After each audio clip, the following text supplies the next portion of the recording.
Il fait très dangereux dehors. Alerte, nous avons détecté une tempête radioactive au nord de ta position.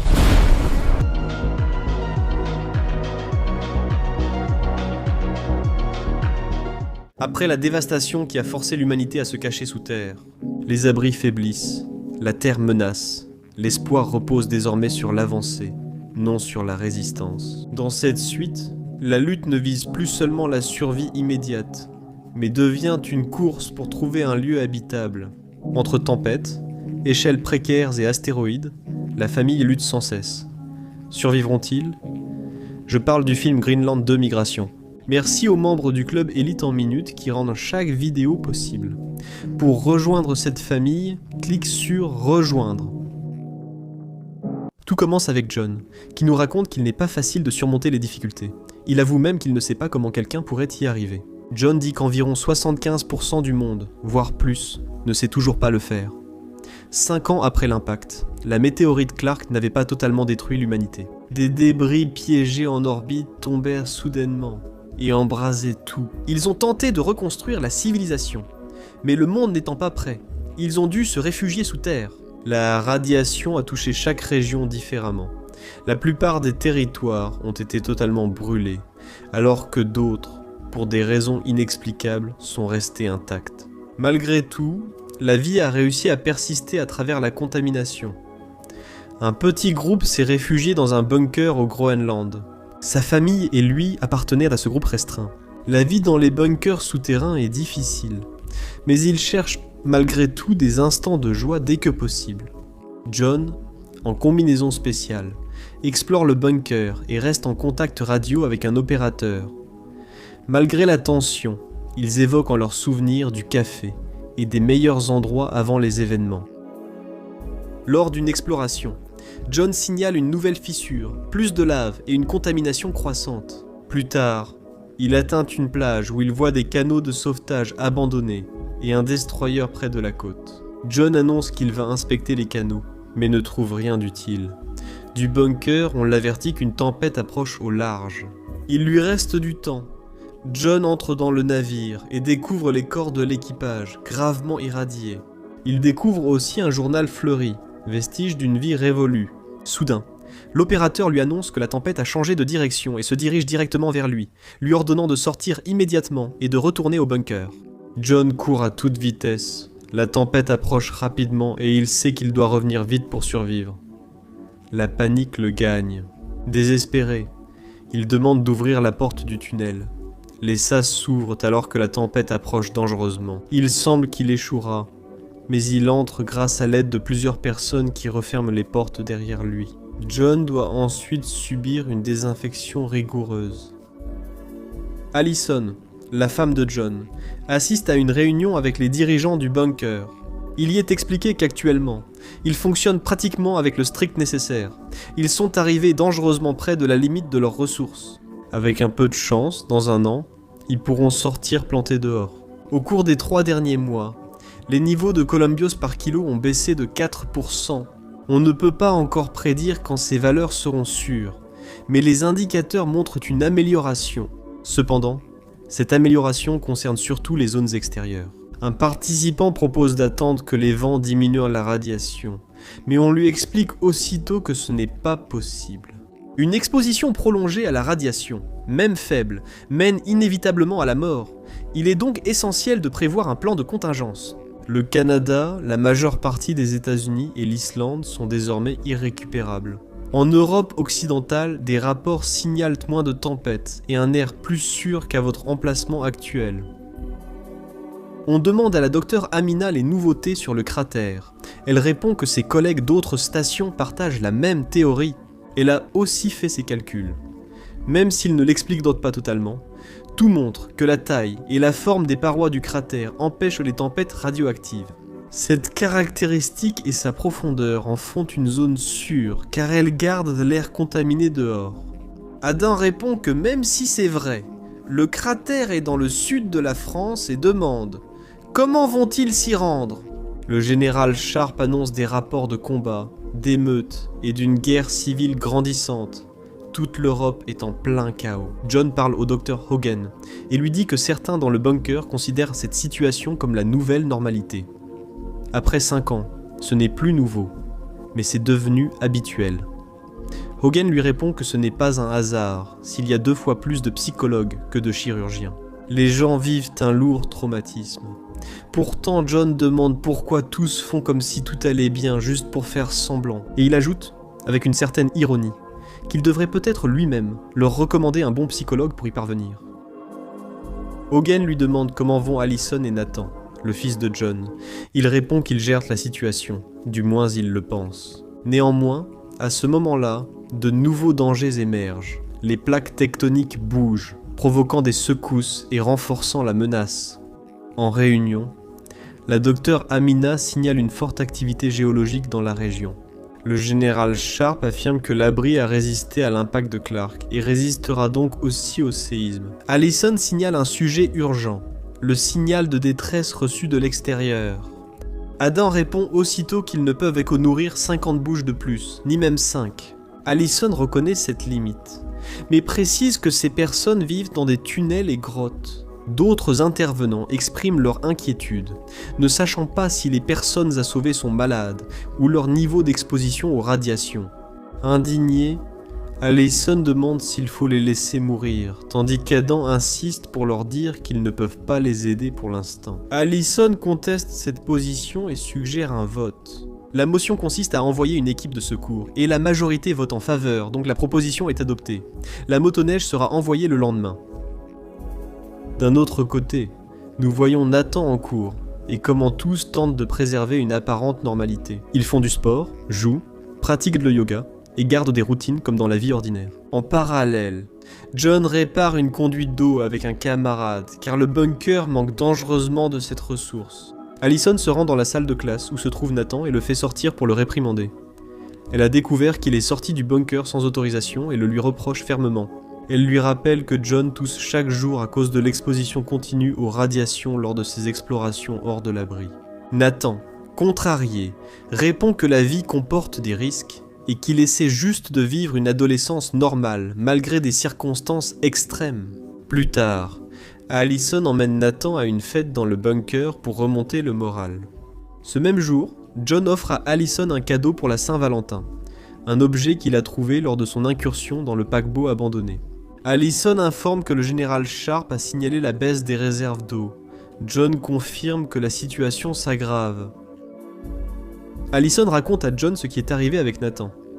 La sécurité l'a trouvé hors du bunker. John lui demande sa durée d'exposition. Nathan répond quelques minutes. Il lui demande alors s'il portait un masque. Il répond oui, et précise qu'il n'y avait pas de tempête. John le prévient que sortir est bien trop dangereux.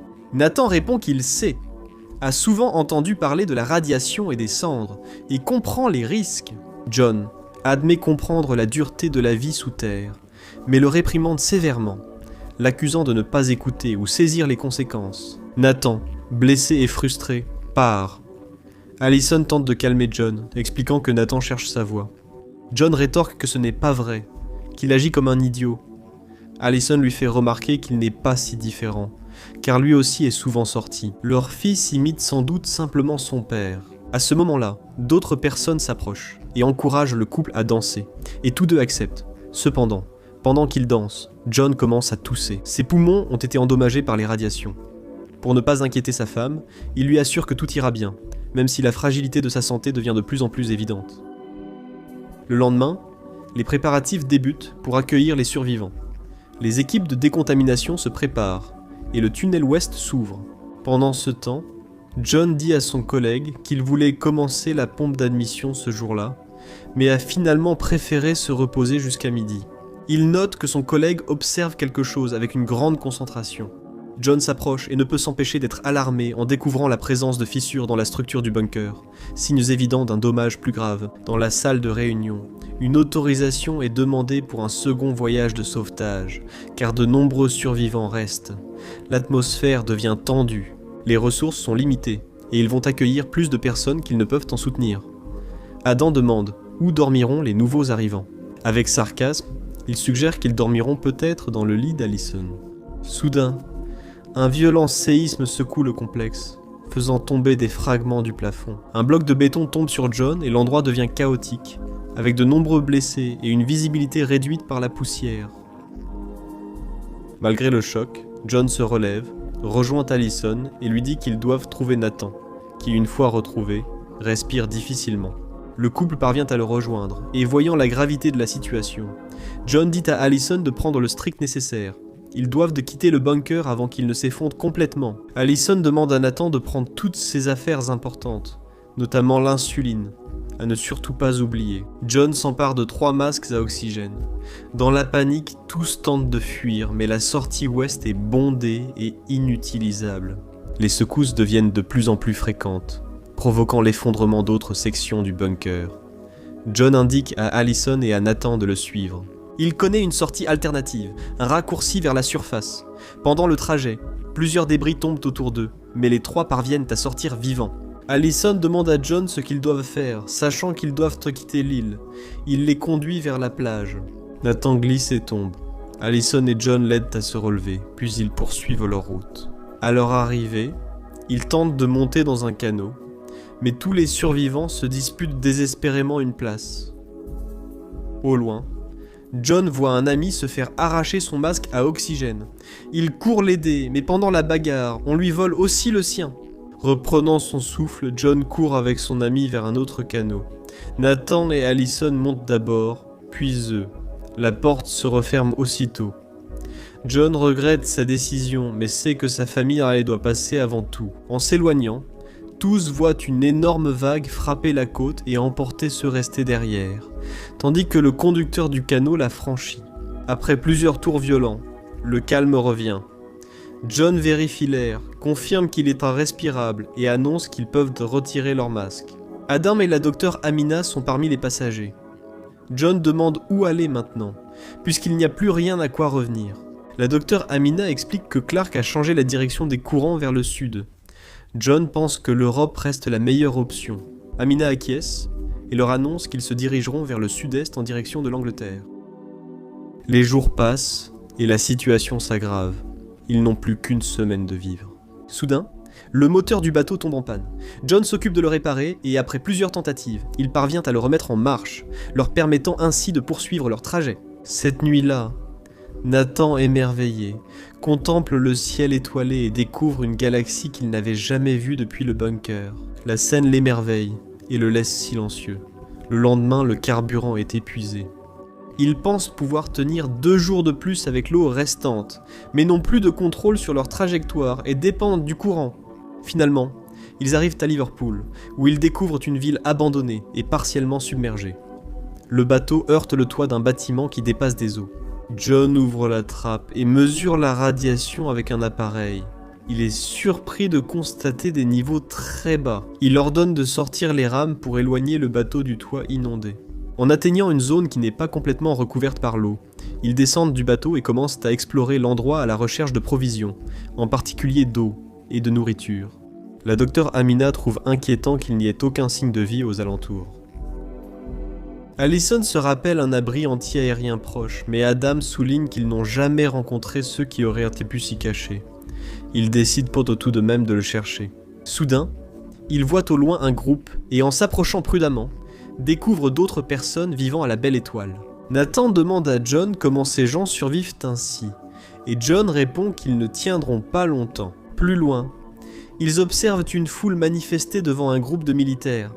Les gens supplient qu'on les laisse entrer dans le bunker, mais l'accès est strictement restreint. John et son groupe traversent la foule pour présenter leur laissez-passer aux soldats. Un militaire entrouvre la porte et leur demande d'entrer un par un. Allison est la première à passer, suivie par Nathan et John, puis vient le tour d'Adam. Celui-ci n'a pas son laissez-passer, car on le lui a arraché pendant la bousculade sur l'île. Allison tente d'expliquer qu'Adam est dans son groupe, mais les gens se mettent à le pousser violemment. Dans le chaos, le soldat menacé tire sur Adam. Allison, Nathan et John accourent pour aider, pendant que la docteure Amina comprime la blessure pour stopper l'hémorragie. Le chaos gagne la foule après l'annonce d'une nouvelle tempête de radiation, forçant le groupe à fuir à nouveau. Dans la confusion, ils demandent à Obi, prêt à partir en camionnette, de les conduire à Londres. Obi veut savoir ce qu'il gagnera en échange, et John sans hésiter lui donne sa montre. Convaincu, Obi les laisse monter. Pendant le trajet, Allison lui explique qu'ils se dirigent à Londres, parce qu'une amie à elle, appelée Mackenzie, les attend dans son refuge. Obi commente que le monde est devenu extrêmement dangereux. Maintenant, les gens tuent pour une simple bouchée de nourriture, et une tempête de radiation peut surgir sans prévenir et mettre fin à une vie en quelques secondes. Sinon, ajoute-t-il avec brutalité, la mort arrive lentement. En chemin, Nathan demande à la docteure Amina si elle croit vraiment que le cratère est authentique. Elle lui répond que la théorie est plausible, et compare la situation à l'extinction K-T, après laquelle la vie a prospéré. L'impact a fondé une nouvelle ère sans laquelle l'humanité n'aurait pas existé. Obi s'arrête pour fumer et laisser les autres se soulager. Jean lui demande d'où il vient. Obi dit qu'il vient du Nigeria et a déménagé en Angleterre il y a 12 ans. Jean demande ce qu'on dit des gens voulant aller en France. Et Obi lui répond que là-bas, c'est encore plus dangereux. Quelques instants plus tard, un bruit étrange et inquiétant se fait entendre. Nathan demande à Jean s'il s'agit d'un autre orage, mais il lui répond que non. C'est une pluie de météorites. Jean leur crie de s'accrocher fermement aux arbres, avertissant que l'impact sera brutal. Tous obéissent, sauf Obi, qui court vers sa camionnette. Alors qu'il tente de monter, une météorite le tue sur le coup. Le groupe récupère les provisions et continue à pied, n'étant plus qu'à 20 minutes de Londres. Finalement, ils arrivent en ville et se dirigent à l'hôpital où Mackenzie s'est réfugiée. En la retrouvant, ils découvrent qu'elle vit avec un petit groupe de personnes. Mackenzie leur dit que l'air ici est bien plus sûr qu'à l'extérieur, car elle a isolé une salle de l'hôpital et maintenu la filtration grâce à un générateur et... Mackenzie informe la docteure Amina que tous les habitants ont la maladie d'Alzheimer. Aucune ne se souvient de ce qui est arrivé à leur famille, ni ne garde aucun souvenir de la comète. Elle a choisi de rester là, même après l'arrêt des livraisons de nourriture et la coupure définitive de l'électricité. Le groupe partage un instant de soulagement. Ils discutent, mangeant ensemble et oubliant brièvement la réalité apocalyptique. Plus tard, John demande à Mackenzie ce qu'elle sait sur le cratère. Elle dit n'avoir entendu que des rumeurs. John informe que la docteure Amina estime que la vie a pu revenir dans cette zone. Amina explique ensuite des températures très élevées, associées à des matières premières, à l'eau de l'océan du tsunami et à des nutriments des roches de l'impact, pourraient générer les composants essentiels à l'air respirable et à l'eau potable. Des coups de feu éclatent dehors.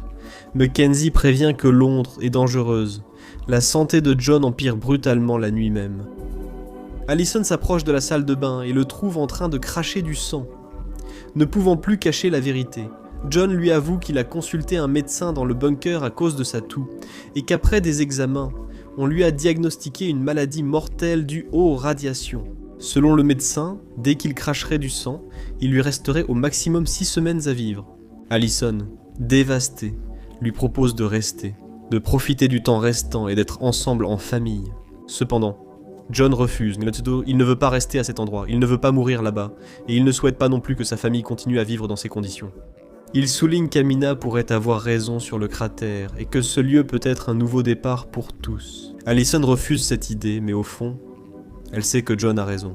Le lendemain, Allison, John, Nathan et Amina disent adieu à Mackenzie, qui leur recommande de ne pas s'arrêter en allant vers Douvres pour traverser la Manche. Avant de se séparer, Mackenzie remet à John une arme et un peu de carburant, s'assurant que le groupe soit prêt à toute éventualité.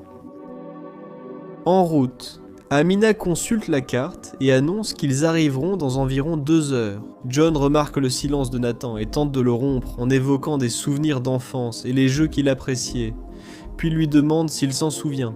Nathan accepte et John, souriant, suggère de jouer pour détendre l'ambiance du voyage. Un coup de feu blesse Amina. John ordonne à Allison et Nathan de se baisser.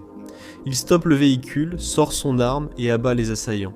Malheureusement, Amina ne survit pas. À l'aube, ils organisent de modestes funérailles, l'enterrent et prient pour son repos. Nathan commente avec curiosité qu'il n'a jamais compris pourquoi les gens récitent des prières lors des funérailles, car cela semble simplement souhaiter quelque chose de bon aux défunts. John lui explique que cette tradition est ancienne, semblable à mettre des pièces sur les yeux des morts pour payer le passeur, même sans croire au paradis. En continuant, ils atteignent l'ancienne Manche, désormais totalement asséchée. John, surpris par le paysage, raconte à Allison et Nathan que son père l'emmenait en ferry en France enfant. et que cette étendue d'eau de 20 000 était maintenant devenue une terre ferme. Il leur promet qu'ils trouveront un endroit sûr pour la nuit, mais devront s'arrêter plus loin. Le chemin s'arrête net, et, pour passer, ils doivent traverser un pont suspendu très fragile au-dessus d'un immense abîme. Les trois descendent par des escaliers qui mènent au pont, mais Nathan est paralysé par la peur du vide. Allison et John l'encouragent avec patience, rappelant l'importance de la confiance mutuelle. Traverser le pont s'avère extrêmement difficile. Le vent souffle fort, et la structure semble sur le point de céder à tout moment. Certaines personnes qui essaient de le traverser n'ont pas autant de chance et tombent dans le vide. John, Allison et Nathan parviennent à avancer jusqu'à un rocher qui marque la moitié du trajet. Soudain, un tremblement secoue la structure, brisant le pont et faisant chuter plusieurs personnes dans le vide. Heureusement, John et sa famille atteignent un autre pont fait d'échelles improvisées. Ils rampent avec une extrême prudence, conscients que les secousses constantes ont provoqué des chutes de pierre et que la stabilité de la structure est précaire. Un homme en danger saute soudain sur le pont où ils sont, augmentant la tension. John crie à Allison et Nathan de se dépêcher, les avertissant que le pont pourrait s'effondrer à tout moment. Tous trois traversent, puis avancent. Ils rencontrent soudain Denis, un Français, qui les observe prudemment et leur demande leur présence ici. Allison explique qu'ils vont au cratère Clark et admet qu'ils n'ont rien à offrir. Denis sourit et répond qu'ils apportent leur compagnie. Il ajoute qu'ils ont de la chance de l'avoir croisé, car la zone est très dangereuse, et la plupart des gens ne sont pas aussi aimables. Denis les emmène chez lui en camionnette. Il leur explique qu'il utilise des panneaux solaires pour alimenter la batterie de la voiture, fournissant l'électricité nécessaire au purificateur d'air. Chez lui, Denis présente sa fille Camille et sa femme Julia en fauteuil roulant. Denis précise que Julia ne peut marcher ni parler à cause des graves séquelles de la radiation sur son système nerveux. Denis leur demande s'ils veulent vraiment atteindre le cratère. Allison confirme. L'homme leur explique que, selon beaucoup, le cratère est la terre promise, ultime espoir de survie pour l'humanité. Jean évoque des rumeurs de réussite, mais Denis insiste sur la dangerosité extrême de la zone. L'Alliance occidentale, avec les restes de l'armée française, défend le cratère contre toute tentative d'invasion de l'Alliance orientale qui cherche à s'approprier ses ressources. Il précise que de violents combats ont eu lieu de Lyon à Berne. Seules 2 villes tiennent encore, rendant la traversée de la région presque impossible sans danger.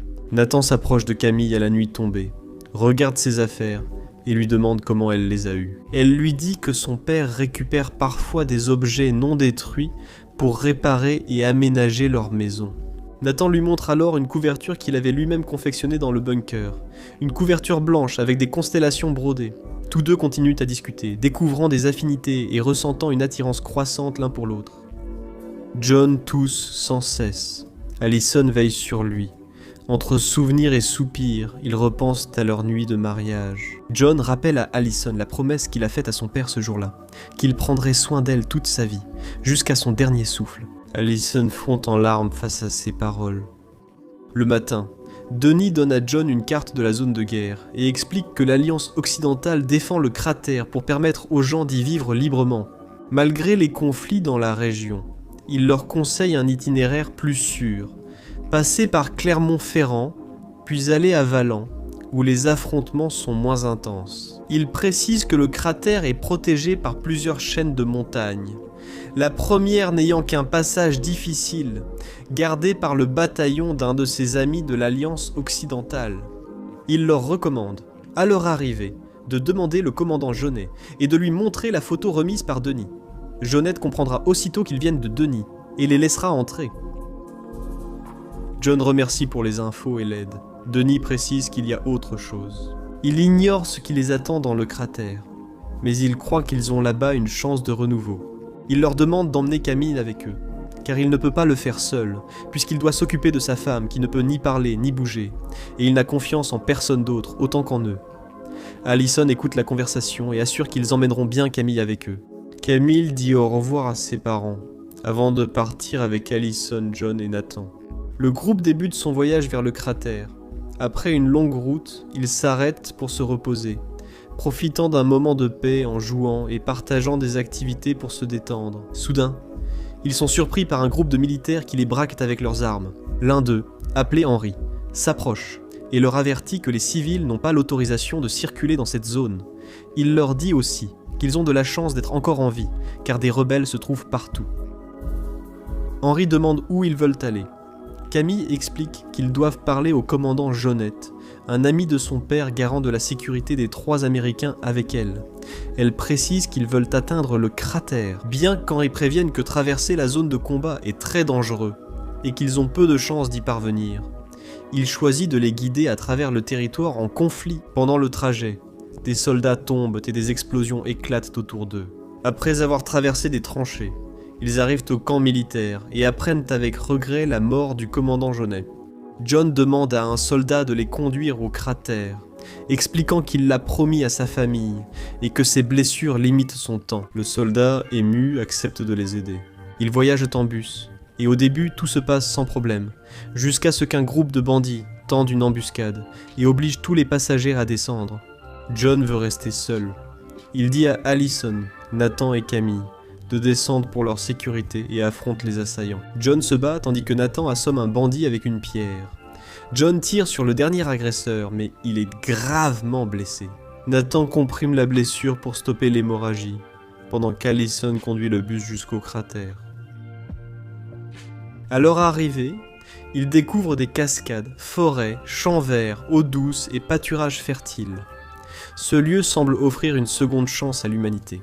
John, épuisé par sa blessure, succombe, mais satisfait d'avoir protégé Allison, Nathan et Camille, leur permettant d'accéder à une nouvelle vie sûre. Nathan, ému, lui dit adieu et lui souhaite de reposer en paix, clôturant ainsi le film.